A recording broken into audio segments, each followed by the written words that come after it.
Every Saturday morning at dawn, a shopping center parking lot in New Orleans East transforms into a Vietnamese market.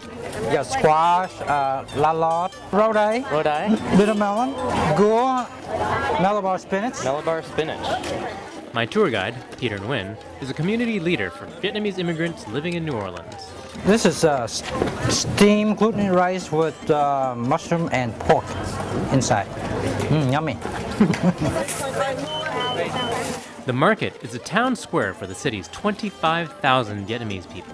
Here, they can munch on traditional prepared foods and buy Vietnamese vegetables and herbs grown by their neighbors in small farms nearby. Many Vietnamese came to New Orleans in the 1970s after they fled the country following the fall of Saigon.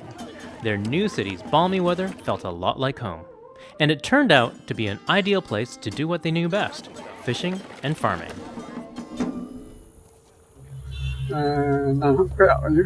The fishing boat that I had took me to the middle of the ocean, and I was picked up by the American 7th Fleet and taken to Guam Island. I came here and started this garden. I started small. This area was very rough. Trees were everywhere, so I slowly cut them down and started burning them. Some neighbors called the police to report me, but I was very careful. Like Liu, many of these immigrants created home gardens to grow the traditional fruits and vegetables they could not find locally. Here, backyards, front yards, edges of levees, and vacant lots abound with food destined for the growers' own dinner tables. Anything left over is sold at the market. There are literally hundreds of these plots. We're just walking next to some of these farms, and you can see these are bitter melons. They're called phu qua in Cantonese. There's also some yucca and potatoes growing along here. The reason why they're grown here specifically is because it's next to the canal, which has a lot of water. Over here we have some bi gourds, bi, which in Vietnamese, there's a particular type of melon. But these are growing from vines which are supported by these trellises overhead. These unusual ingredients have not gone unnoticed in this food-obsessed town. James Beard award-winning chef John Besh, who owns 6 restaurants, comes to New Orleans East every week to shop in the market and to eat pho. For the past 20 years, I've been purchasing vegetables from the Vietnamese farmers market. They cut, they rinse in rainwater, they sell. You can't get much fresher than that. You can't get much more sustainable than that. Yeah. I didn't do it, I swear. I came up in a time of cooking in New Orleans where a lot of the cooks that I cooked with were Vietnamese ladies of this community. And I would meet one and then meet another and invited to the house, and then they meet the father. And before you know it, I've really kind of gotten to know a lot of people from the community.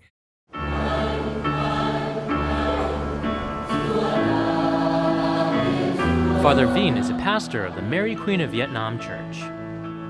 The church is the center of the Vietnamese community. It helped resettle these immigrants when they first arrived in New Orleans, and it's actively working to keep their farming tradition alive. We are an agricultural people. There's no grass per se in people's yards. You have gardens, you have herbs and spices, you have all of that. Hurricane Katrina totally devastated this area and the gardens within it.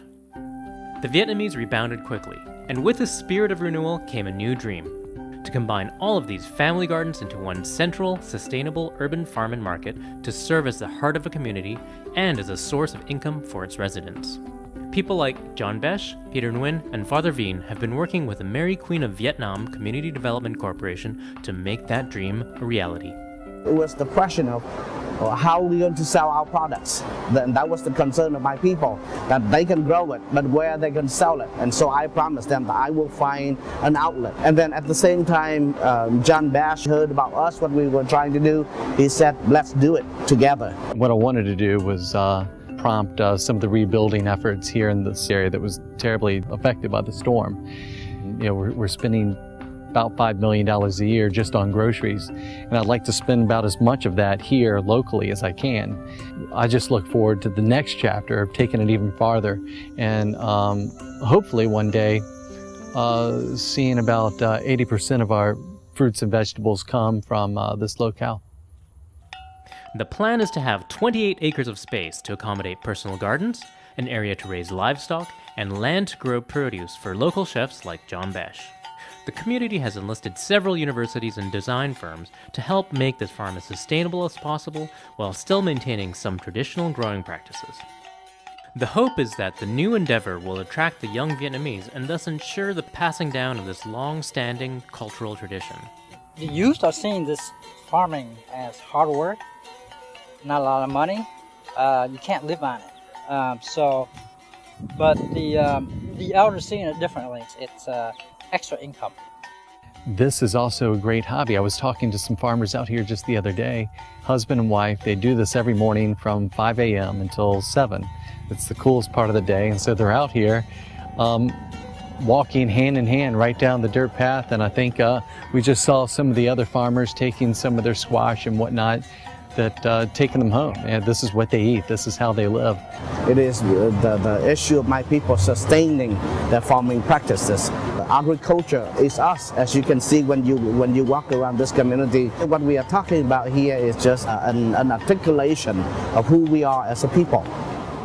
There's still many hurdles to face before this $6 million project can be realized. Still, all parties involved are confident that the project will move forward and hope to break ground within 2 years. Hopefully, if we're successful with this over the long term, then we'll see. Maybe we'll see national chains start thinking about more responsible ways of doing business and really think about what impact are we making in our own backyards. And at the end of the day, that's how we're really going to be judged. It's not just about how great the food is or how shiny the chandeliers happen to be, but what have we done? Have we left this town? Have we left our backyard in better shape than when we found it? To learn about John Besch's own sustainable garden, which provides produce and animal products to all of his restaurants, check out the related videos at eattv.com.